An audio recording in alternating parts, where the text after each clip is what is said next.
And there it is again, a look at the black smoke above the Sistine Chapel. So back to today's top story here. We've got Chester Gillis, who's a theologian, a theology professor at Georgetown and a dean of Georgetown College, who's here with us. And he joins us in Washington. Good morning, Dean Gillis.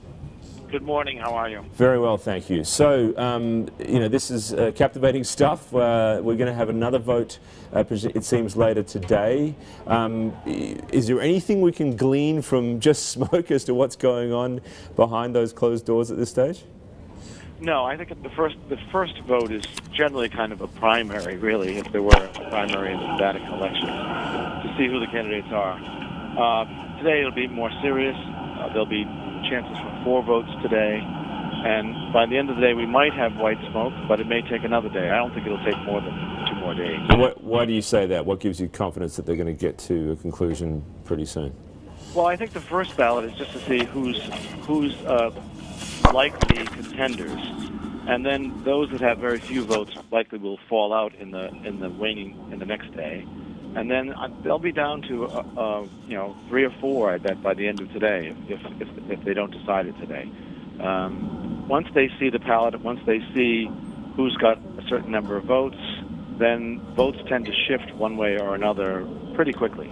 Okay. We're just showing our viewers here. Look at the days of the conclaves. We've had Benedict was elected just after 2 days, and John Paul II for 3. So it's been relatively short, the last four popes, it seems. But Dean Gillis, what's the process here? They must are they instructed at some point to only focus on the more senior or those that have come through with the highest votes? And at what point does that come about?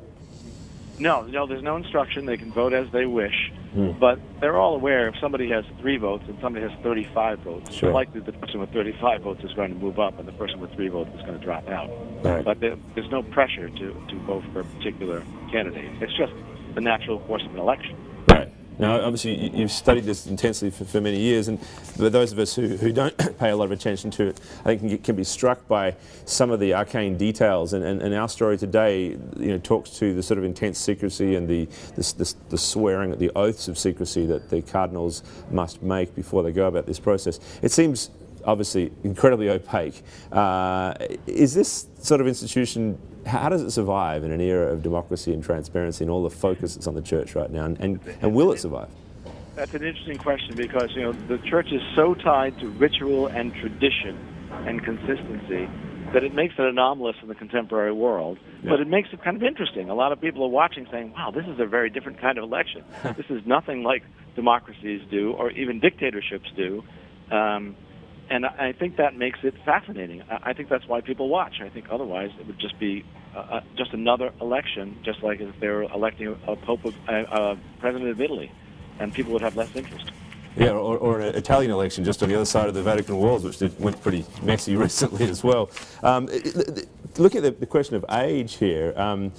How important this might be in the voting things. Of course, Benedict was a bit of an outlier. He was 78 when he was elected in 2005, but his predecessors all more or less below 65. Do you think that'll be a factor in the election this time around?